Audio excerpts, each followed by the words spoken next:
ख्वाजा आसिफ ने 2019 की मुलाकात का जिक्र किया एक टीवी शो में और बताया कि जनरल फैज़ हमीद ने उन्हें ये कहा कि वो इमरान खान से तंग आ चुके हैं और जान छुड़ाना चाहते हैं। अब बहुत से क्वेश्चंस यहाँ पर आते हैं सामने कि अभी हाल ही में तो इलेक्शंस हुए थे, उस वक्त जब बात करते हैं कि 2018 में इलेक्शंस हुए थे, तो एकदम से एक साल के अंदर ही तंग आ गए इमरान खान से। आप क्या कहेंगे इस हवाले से? देखिए, ये बड़ी एक इंटरेस्टिंग स्टेटमेंट है। आपने ये बात ठीक कही कि 2018 में तो इलेक्शन हुआ था, 25 जुलाई 2018 को इलेक्शन हुआ, और ये गालिबन अगले साल अगस्त की बात बता रहे हैं ख्वाजा आसिफ कि उनकी मुलाकात हुई जनरल बाजवा जो थे, आर्मी चीफ जो थे, उनके ससुर के घर मुलाकात हुई जी। और उस मुलाकात में जनरल फैज़ हमीद जो उस वक्त ISI के सरबराह थे, उन्होंने ये कहा कि बाजवा साहब, ख्वाजा साहब, हम तो इससे जो है ना वो फेडअप हो गए हैं और आप तैयारी करें अगली हुकूमत जो है वो संभालने की, मरकज़ में और पंजाब के अंदर। पहले आप पंजाब में आप तैयारी करें हुकूमत संभालने की और उसके बाद मरकज़ में भी हम तब्दीली लाना चाहते हैं। ये एक बड़ा इंकशाफ था ख्वाजा आसिफ की तरफ से। अच्छा, अगले ही दिन जो है वो इस पर एक तरदीद नुमा एक वजाहत बराह रास्त नहीं आई, लेकिन इनडायरेक्टली एजाज सैयद हैं जियो के, जो उन्होंने शाहजेब के प्रोग्राम में ही वहाँ पर उन्होंने कहा जी कि मेरी उन हलकों से बात हुई और उन्होंने इसकी तरदीद की है कि ऐसी कोई बात नहीं। लेकिन नजम सेठी साहब ने अपने प्रोग्राम में कल फिर इस बात को दोहराया और उन्होंने कहा कि मेरी भी मुलाकात इन दोनों शख्सियात से हुई थी, आर्मी चीफ से, जनरल बाजवा से भी, और फैज़ हमीद साहब से भी मुलाकात हुई थी, और इन दोनों ने ये कहा था कि हम इमरान खान से फेडअप हैं। ठीक है। अच्छा, अब ये इस हवाले से कि इन्होंने ये कहा कि वो इमरान खान से फेडअप हैं, इस हवाले से दो स्टेटमेंट्स इकट्ठी हो गई हैं। तरदीद तो बराह रास्त कोई ऐसी नहीं सामने आई। आज की नशिस्त में मैं आपको बताऊंगा, एक और भी चीज़ बताऊंगा कि एक तो मुस्लिम लीग नून के साथ राब्तों के हवाले से था, और भी उनके राब्ते थे।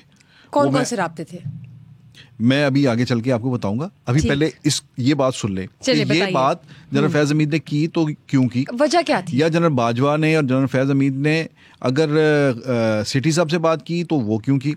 उसकी बड़ी सीधी सी वजह ये थी कि देखें 2016 में जो थे जनरल बाजवा जी आर्मी चीफ बने थे, और उसके बाद 2018 में इलेक्शन हुए। 2016 में आर्मी चीफ बनने के साथ ही उन्होंने नवाज शरीफ वाला जो था काम कर दिया और उन्हें जो है वो प्राइम मिनिस्टरशिप से वो चले गए, और वो जो पनामा केस वगैरह जो था, उसके बाद जब इमरान खान को लेकर आए ये लोग, तो फिर मामला ये था कि 2016 के बाद 16, 17 और 18 में अब फिर ज़रूरत थी पॉलिटिकल पार्टीज़ की, और आर्मी चीफ को एक्सटेंशन चाहिए थी, इसके लिए वो राब्ते वगैरह कर रहे थे।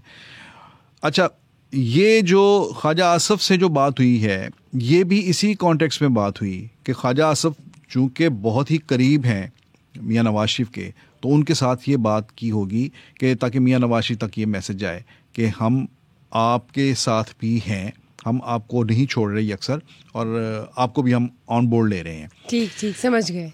उस वक्त तो मुस्लिम लीग नून जो थी वो एक ज़ेर-ए-ताब पार्टी थी ना, आप ऐसे समझे, एक स्मार्ट स्ट्रेटेजी चल रही थी, स्मार्ट स्ट्रेटेजी, और उसके पीछे मकसद था वही एक्सटेंशन जो थी। तो फिर उसमें ख्वाजा साहब ने ये कहा हमने तो ये फैसला कर लिया हुआ है कि हम दे रहे हैं, एक्सटेंशन दे रहे हैं। फिर उसके बाद नजम सेठी साहब के साथ जो बात की, सेठी साहब के भी जो है मियां नवाज शरीफ के साथ बड़े करीबी ताल्लुकात हैं, तो वो भी एक मकसद जो है वो सेठी साहब से बात करने का मकसद भी ये होगा किसी ना किसी तरह से वहाँ तक बात पहुँचे। और फिर इसके अंदर एक और कैरेक्टर भी डिस्कस हुए हैं, मलिक अहमद, उनका नाम भी आया है कि वो भी कम्युनिकेशन ये करते रहे हैं। अच्छा, इस पे एक तो यही था, जनरल फैज़ हमीद भी जो थे वो जनरल बाजवा की एक्सटेंशन के लिए लॉबिंग कर रहे थे कि वो 3 साल जब चैलेंज की एक्सटेंशन उन्हें मिल जाएगी तो जनरल फैज़ हमीद जो है वो इस पोजीशन में आ जाएंगे कि वो आर्मी चीफ की दौड़ में शामिल हो जाएंगे। ये एक मकसद था। तो ये दोनों तरफ से ये एक इंटरेस्ट इसके अंदर कॉमन ये था। अच्छा, अब मैंने जो बात आपसे कही कि मैं आपको बताऊंगा कि और भी कहाँ राब्ते थे।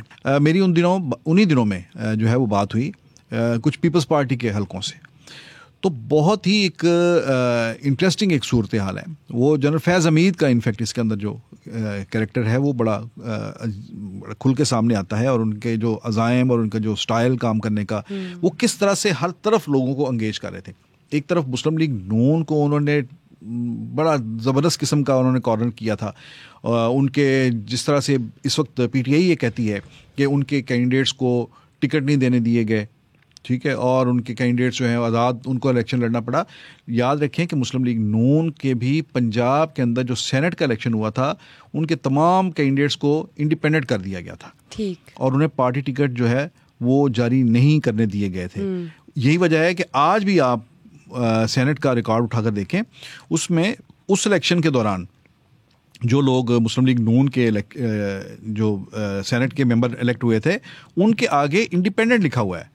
मसलन शाहिद खाकान अब्बासी की जो सिस्टर हैं सादिया अब्बासी, ये इंडिपेंडेंट हैसियत में यानी इन्हें टिकट्स नहीं जारी किए सेनेट में, हाँ, कहने का मतलब यह है कि मुस्लिम लीग नून जिस तरह से उसके साथ जो सलूक था, इस तरह से बाकी पार्टीज भी। लेकिन जनरल फैज़ हमीद बहुत स्मार्ट थे और हर तरफ वो राब्ते रखते थे।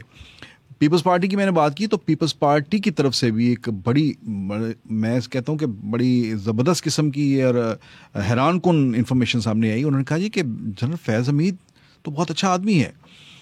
वहाँ पर भी जनरल फैज़ हमीद की बड़ी तारीफ़ की जा रही थी उन दिनों। और मैंने पार्टी के एक सीनियर रहनुमा हैं, उनसे पूछा कि जनरल फैज़ हमीद के बारे में तो कोई इतने अच्छे जज्बात नहीं है ओवरऑल अपोजिशन। उन्होंने कहा जी नहीं, फैज़ हमीद का जो है वो पीपल्स पार्टी की लीडरशिप के साथ की भी जो है मुसलसल रब्ता है, बल्कि वो ये कहते हैं कि वो उनकी ये ख्वाहिश है कि आइंदा इलेक्शन में जो है वो पीपल्स पार्टी की हुकूमत बने और पीपल्स पार्टी के ज़रिए वो आर्मी चीफ बने, कि पीपल्स पार्टी उन्हें जो है वो उन्हें आर्मी चीफ बनाए। ठीक है, इनकी सारी स्ट्रेटजी इसी तरफ घूम रही थी। वो सब पार्टीज को जो है वो एंगेज कर रहे थे। तो यानी कहने का मतलब ये है कि हर जगह पर अपनी, जिसे कहते हैं फील्डिंग लगाना। तो ये एक बड़ा ही इंटरेस्टिंग है। यानी ये सारी अगर आप देखें तो नवंबर 2016 में जब जनरल बाजवा आए हैं, आर्मी चीफ बने हैं, उसके बाद 2022 तक ये एक, आप ये समझें कि ना ये मुस्लिम लीग नून का दौर था, ना ये पीटीआई का दौर था। ये जो 6 साल थे, ये आप ये कह सकते हैं कि ये जनरल बाजवा का एरा था, ये जनरल बाजवा का दौर था। और उसके अंदर मैं कहता हूँ कि बदकिस्मती से ये कहना पड़ता है कि जब इस लेवल पर हमारे ये जो फौजी अफसरान हैं, जब ये पहुँच जाते हैं, तो वहाँ पर एक फ़ौजी अफसर के तौर पर, एक सोल्जर के तौर पर, उसकी बजाय ज़्यादा फोकस ये हो जाता है कि बेहतर पोस्टिंग कहाँ ली जाए और किस तरह से बड़े ओहदे जो हैं उनको हासिल किया जाए, और उसके लिए किस तरह से ये लॉबिंग की जाती है। आप ये देखें कि इमरान खान की जब हुकूमत आई है, तो आज तक किसको नहीं पता कि इमरान खान की हुकूमत कैसे बनी थी। और वही इमरान खान जिनकी पार्टी बनाने तक, उनके कैंडिडेट्स जो हैं वो बनाने तक जो हैं, उनकी पार्टी के कैंडिडेट्स जो प्लेसमेंट हुई है, वो सारी की सारी जनरल फैज़ हमीद का उसके अंदर बहुत ज़्यादा रोल रहा है। और आज तक ये बातें जो हैं इमरान खान और उनकी पार्टी का पीछा नहीं छोड़ती कि वो कहाँ से उनकी पार्टी जो है वो बनाएगी। लेकिन सितम ज़रीफ़ी ये है हमारे निज़ाम की, हमारे इस पॉलिटिकल कल्चर की, कि जब 2018 में उन्हें बड़ी मेहनत के साथ 7-8 साल की मेहनत के बाद इस काबिल बनाया गया कि कुछ वो सीटें जीत जाएँ, कुछ सीटें जो हैं वो उन्हें सपोर्ट कर दिया जाए और उनके साथ जोड़ दी जाएँ, कुछ पार्टीज़ को साथ जोड़ दिया जाए और उनकी पार्लियामेंट के अंदर अक्सरियत करके उनकी हुकूमत बनवा दी जाए, तो 1 साल के बाद ही आप उनके बारे में इस तरह की गुफ्तगू भी शुरू कर दें। सो ये मेरे कहने का मतलब ये है कि ये ओवरऑल ये जो वाक़या है, जो ख्वाजा आसफ़ ने बताया है और सेठी साहब ने भी जो बात बयान की है, और जो मैं भी बता रहा हूँ कि पीपल्स पार्टी के हलकों का ये कहना है। मेरी आज भी एक बात हो रही थी, उन्होंने कहा जी कि बिल्कुल पीपल्स पार्टी के साथ भी रब्ते थे जनरल फैज़ हमीद के, और वो हमारे आर्मी चीफ बनना चाहते थे। अब ये देखें ना कि आपने जिससा बताया कि जनरल फैज़ हमीद के रब्ते थे तमाम पॉलिटिकल पार्टीज़ के साथ, लेकिन अब आप जब पॉलिटिकल सिचुएशन देखते हैं और इस वक्त आप ख्वाजा आसिफ का ये बयान देखते हैं जो एक टीवी शो में इन्होंने किया है, आपको क्या लगता है कि इस वक्त इस बयान की कितनी वैल्यू है? अब आप टाइमिंग्स चेक करें ना कि जो पॉलिटिकल सिचुएशन चल रही है, कुछ दिन पहले हम ये भी देख रहे हैं कि मुज़ाकरात की तरफ जा रहे हैं इमरान खान, तो अब आप देखें ये बयान आगे सामने। देखिए ये बयान तो इस हवाले से बहुत इम्पोर्टेंट है कि जो जनरल फैज़ हमीद हैं, ये ख़ास तौर पर उनके हवाले से ये बात जो है ख्वाजा आसिफ ने बात कही है, और इनडायरेक्टली वो अगेन जो हिट कर रहे हैं वो पीटीआई को ही कर रहे हैं कि ये पीटीआई जो है वो किस तरह से उसकी क्राफ्टिंग हुई और किस तरह से उसको बनाया गया और उसको इक़्तिदार में लाया गया। और फिर अगेन ये कि अगर सब कुछ तमाम साजो सामान इकट्ठे करके दे दिए गए और उन्हें एक हुकूमत में लाकर बिठा दिया गया, तो उसके बाद वो जो लेकर आए थे वो उन्हें भी विन ओवर नहीं कर सके, उनके अंदर इतनी सलाहियत नहीं थी। और उनके बारे में यही कहा जाता था कि वहाँ पर फैसले जो हैं वो ज़्यादातर वो उनकी अहलिया जो है वो करती हैं और खान साहब के पास जो है वो क़ुव्वत फ़ैसला नहीं है इतनी। तो ये कुछ चीज़ें थी जिसकी वजह से इस्टेब्लिशमेंट, उस वक्त की जो इस्टेब्लिशमेंट थी वो उनसे फेड अप थी, फ़ैसलों में ताख़ीर करना और उसमें बर वक्त फ़ैसले ना करना।